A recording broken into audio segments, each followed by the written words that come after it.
Vic from Alchemy. It's been very useful and very informative to have different panel members kind of fill in different parts of the jigsaw. I think the thing that's going on in my head is, there's been a lot of time segment analysis that you've put up on the screen. The thing that's there for me is, when you look at the cumulative effect on public health, I'm looking at what's the big picture, because to some extent, the urgency or the lack of urgency is a function of the picture in front of you. And if it's seen as a crisis that we really need to address, then people will mobilize. If it's something that can be dragged down and it's not such a, it's important but it's not really important, people tend to operate psychologically in a different way. So, what do you see as the big picture that's emerging from these analyses that have been conducted? Simon, Joanne, yeah, Simon. Well, I think first of all, if you look at the emission numbers, definitely we can tell that, as Mr. Aguilar this morning mentioned, that marine emission actually is now the second largest emitter of SO2, and I think they are now, being an emitter at a similar level for other pollutants as well. So it kind of jumped the queue to the second most important thing. And after power plant, this is something that we need to tackle right now. Now, of course, as we talk about, what are the real impact, how can we put it, in a picture to show the public that this is really, really important. You can try and recall a picture shown by Veronica that the container terminal is situated right next to, some of the densest population, clusters in the world. Now, of course, to try to quantify that, we have to do a lot more research in the sense that how to translate those emission numbers, put it in a model to consider how it would affect ambient air, and then look at the concentrations, and then for someone like Professor Wong to conduct a health analysis. That would be the full story. But I don't think we need to wait until that point to start, our action. That's what, TW's view as well. I think we are already getting enough evidence from the emission basis that marine emission is something that we need to take notice right now. But then there are other studies that we can do to reinforce that message, to make it more visually appealing to the public that this is something that you should take care of and you should care about. And there are a few things that we should do, but right now, like I said, we can move on and we can focus our effort. Joanne, well, we actually have the two NGOs in Hong Kong that focus entirely on air quality work. We have Joanne and we have Edwin Town. So perhaps how can you help to expedite the process of community learning? I want to make the point that no matter how accurate the emission inventory analysis is, there's still a gigantic knowledge gap and a threshold activation level in society which has not been met yet. For example, you actually asked the question, what do you actually know about how air pollution impacts your health? For example, do you know that air pollution directly affects your autonomic nervous system immediately? And that even in a normal person it can cause arrhythmia. That's why when I'm at a meeting like this, for example, we always take it for granted that the average person actually understands that air pollution is a killer. So for example, another thing, on my business card, I reprinted the finding from The Lancet of a study which was just published within the last 6 months, that traffic fumes are actually the #1 trigger of heart attacks on a population-wide average basis. That was a study that was conducted in England, I think it was in England, more than alcohol, physical exertion, or drug use. Okay, so I think that we can have a lot of these conferences. They frequently reveal relatively arcane, obscure information which is of no interest to the general public. There's still a lot of work that we need to do. Just at the dinner table, we're doing things like working very closely with district councils. To even change what is included in the political discourse in this city. For example, Clean Air Network recently asked a lot of district council candidates to include clean air on their campaign election agendas, and 250 of them did, and we're very happy that 80 of them ended up actually being elected to office, in which case now we have 20% of all district councilors actually caring about air pollution, ostensibly. So I think that, so I want to make that point that there isn't enough that you can do as an individual to actually bring home these very, very simple health facts. Because that, if we don't get to that level of recognizing that air pollution is it's primarily a public health problem. It's not an environmental problem to be considered in a silo. We will always, all these initiatives will remain to some extent they will remain stillborn. Now the other thing that I want to mention, and this is a major initiative that we continue to wage, is trying to get the government to consider environmental health as its own important field of policy making, and we have exhorted the government to convene or to create a special unit or task force under both the ENB as well as the Department of Health, which would examine environmental toxicity and how environmental policy making has direct public health impacts. So that's something, as a matter of also thinking about issues and how we can actually make more progress more quickly, it is to get more medical professionals involved and knowledgeable. Even we have had arguments with members of the Department of Health about how dangerous air pollution actually is to health. And so on that note, I'm going to give the mic to TW because he's much better positioned to talk about that. I'd like to share one piece of information with the audience today, which is very relevant.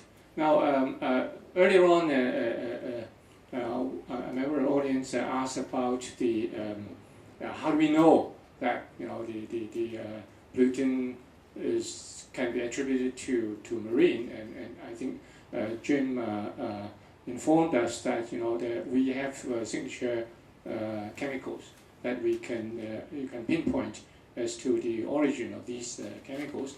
Now, there's a colleague of mine in my department who is now working on the components of the particular matter, and what he's trying to do is to find which component of the PM is most strongly associated with the health effects. And surprisingly, that he found several important culprits. Vanadium, some of the elements, some of the metals that are signature chemicals of marine emission. These signature metals or not, I'm not sure, but Jim and perhaps Wayne can give more information. But that would mean, this fuel switching would, if this a reduction in marine emission becomes is in full force, then we would see a lot of public health benefit, a lot of improvement in health. So I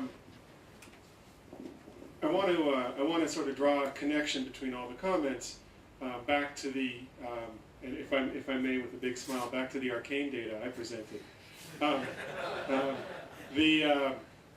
The understanding around the dinner table when somebody's sick, the understanding in your community when kids are absent or can't play because of asthma, that's the level at which communities observe something's going on. And if you, my daughter's 7 years old, and she understands set theory.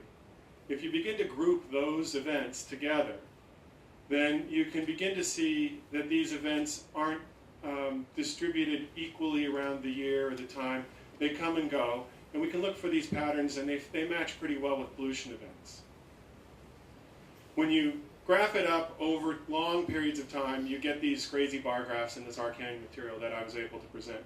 But the two important responses to your question really are a very important set of effects, benefits to health, will be measurably observable as soon as you take the pollution away. Within days or weeks of taking the pollution away, some things will improve enough that doctors and epidemiologists will notice the difference. And maybe enough so that the communities and the community activists will also recognize something in the way of improvement. Another set of benefits, I wouldn't call them cumulative in the sense that it isn't like the pollution is accumulating, but they are long-term. Lung development in children can improve in the face of better air quality. That can be important not only individually for those kids who are trying to try out for athletics at their high school years.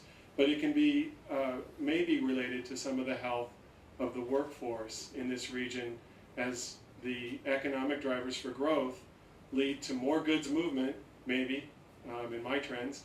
And my understanding is that this region is expected to grow in population, perhaps more fast than from reproduction itself. And this can become a more attractive area for industrial growth if the air quality is cleaner as well. So there are a number of cumulative effects. Some of them are physical and observable, and some of them will be felt at the level of this arcane data of economic well-being for the region.